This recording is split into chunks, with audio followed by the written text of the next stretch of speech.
ایک چھوٹے سے گاؤں میں رخسانہ نام کی محنتی درزی اپنی دو بیٹیوں عائشہ اور منیہ کے ساتھ رہتی تھی۔ وہ دن رات سلائی کر کے لوگوں کے کپڑے بناتی تاکہ اپنی بیٹیوں کو پڑھا سکے اور دو وقت کی روٹی کما سکے، مگر اپنی بیٹیوں کے لیے خوبصورت کپڑے بنانے کی اس کی خواہش ہمیشہ ادھوری رہتی۔ ایک دن ایک امیر لڑکی سحر رخسانہ کے پاس آئی۔ آنٹی، میری سالگرہ ہے، مجھے بہت خوبصورت فراق چاہیے، بالکل منفرد، کیا آپ بنا دیں گی؟ رخسانہ نے مسکرا کر کہا، کیوں نہیں بیٹا، میں پوری کوشش کروں گی۔ وہ کئی دن محنت کرتی رہی اور آخر کار نہایت خوبصورت فراق تیار ہو گئی۔ عائشہ اور منیہ نے دیکھ کر کہا، امی، یہ فراق تو شہزادیوں جیسی ہے، کاش ہم بھی ایسے کپڑے پہن پاتے۔ رخسانہ کی آنکھیں نم ہو گئیں۔ بیٹیوں، دل تو میرا بھی یہی چاہتا ہے، مگر حالات اجازت نہیں دیتے۔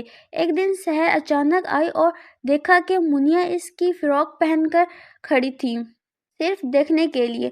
وہ غصے سے بولی، یہ کیا، میری ڈریس کسی اور نے پہن لی ہے، اب میں یہ نہیں پہنوں گی، مجھے اس جیسی نئی چاہیے، وہ بھی 4 دن میں۔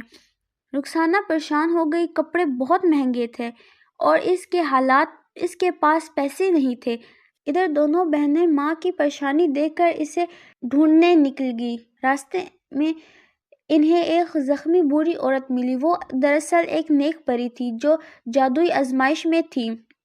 بہنوں نے اس کی مدد کی، پانی دیا اور اس کی مرہم پٹی کی۔ خوش ہو کر پری نے انہیں جادوئی سنہرا دوپٹہ دیا، اسے سلائی مشین کے پاس رکھ کر جو لباس سوچو گی وہ بن جائے گا، مگر اسے صرف اچھے مقصد کے لیے استعمال کرنا۔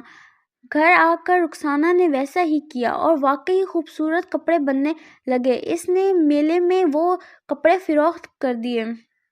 لوگ حیران رہ گئے، آرڈر آنے لگے اور جلدی ہی اس کے حالات بہتر ہو گئے۔